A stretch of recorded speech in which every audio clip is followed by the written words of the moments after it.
তাই এক মাস আমি আগে কুটতে ফেলাইছি, দেন কত সুন্দর হয়েছে খারিটি পরে দেখ। আমি এটা কাটবো।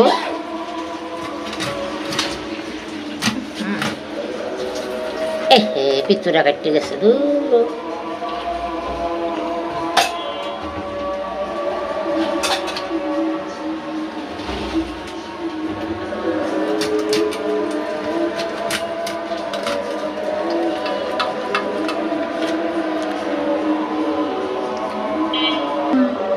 তাই যে আমি রুই মাছ সুন্দর করে করতেছি, এক মাছ কাটছি আর এক মাসে করতেছি। ওই যে দেখেন, এ দেন কত সুন্দর, একদম তাজা মাছগুলো, কত সুন্দর হয়েছে মাছটি করা। তো এইভাবে সবটি মাছ করতেলাম।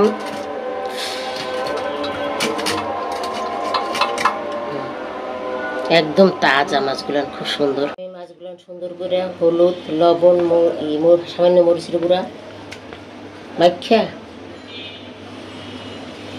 তেল দিয়ে দিছি, গরম হয়ে গেছে। আর মাছটি দিয়ে দেবো সরিষ। কোনোদিন কাঁচা মাছ রান্না খাওয়াই যে হয়, আজকে তো বাজ্যে হয় না, ওরা খারাপ করে হেরা ভাজা মাছ খায় না। এই যে আমার রুই মাছ সুন্দর করে একটু ভাজা হয়ে গেছে, আর একটু তেল দিয়ে দেবো।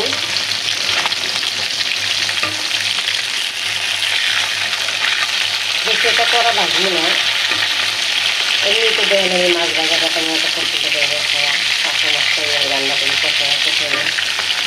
এই মাছটা খাইতে খুবই খায়। এই মাছটার স্বাদ এক রকমের, আর এই মাছটার স্বাদ আর এক রকমের। তাই যে আমার রুই মাছটা ভাজা হয়ে গেছে খুব সুন্দর করে। আমি নামাই নেবো, নামাই রুই মাছ বোনাটা বসাই দেবো। রুই মাছ বোনা করবো, মাছের তেলগুলো নেই কড়াইয়ের মধ্যে ঢেলে দিলাম। বিসমিল্লাহ।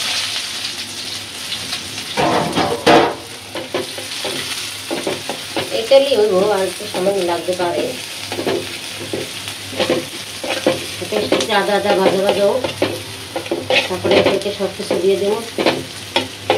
এমনি কিছু দেরি হইয়া পেস্টটা ভাজা ভাজা সুন্দর করে হয়ে গেছে। তেজপাতাও দিয়ে দিছি, একটু পানি দিয়ে মশলা দিয়ে আমি তেল ছিটবো। আদা রসুন বাটা কমাই লই যান, গ্যাস পাই না তো, আজকে তো পাইছি তো, এই কারণে মনে খুশিতে করে আগুন ধরে যায়। হলুদ,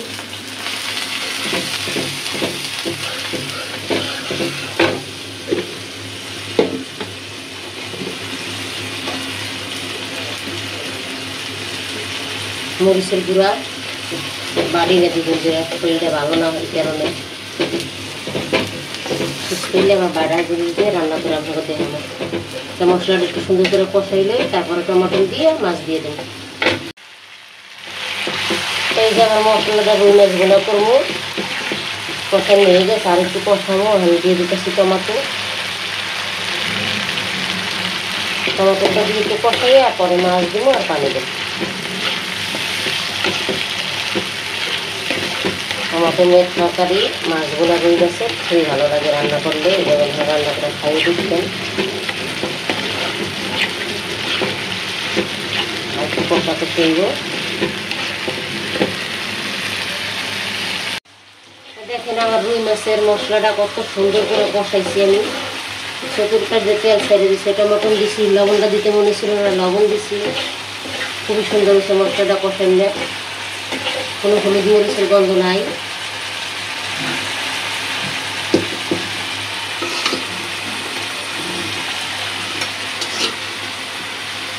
মাছগুলো দিয়ে দিতে সুন্দর করে, এত বড় বড় রুই মাছ এটা দেখে লাগিয়ে যাবো। পুরার সময় দেখতে হবে,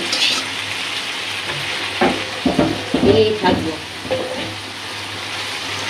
মাছ তো কম, একটু পানি গোলা গোলা করুন তো। সিদ্ধা করাই তো একটু দেখা যায় বেশি দিচ্ছি, কিন্তু পানি কিন্তু বেশি দিই নেই, কারণ একটু মাছটা সুন্দর করে ডুববো। পরে আবার টুলটাই দিব, তারপরে জিরের গুঁড়ি দিয়ে মাছটা নামাই।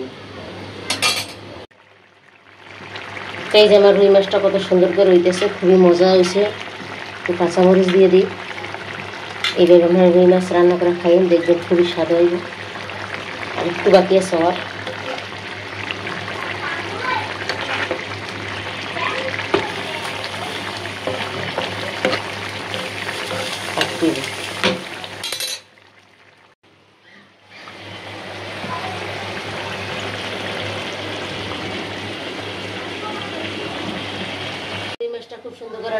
আছে, একটু জিরার গুঁড়ি দিয়ে দিলাম। জিরার গুঁড়িটা দিলে মাছটা খুব খাইতে মজা লাগবে।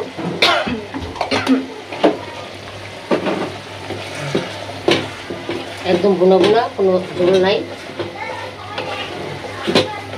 খুবই সুন্দর হয়েছে আমার মাছটা রান্না। দেখেন এই গেছে নামাইলাম।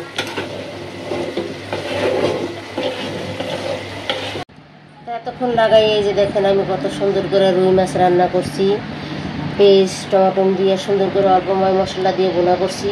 তো আমাদের রান্নাটা যদি আপনাদের ভালো লাগে লাইক শেয়ার করবেন। আমাদের পাশে থাকার জন্য অনেক অনেক ধন্যবাদ।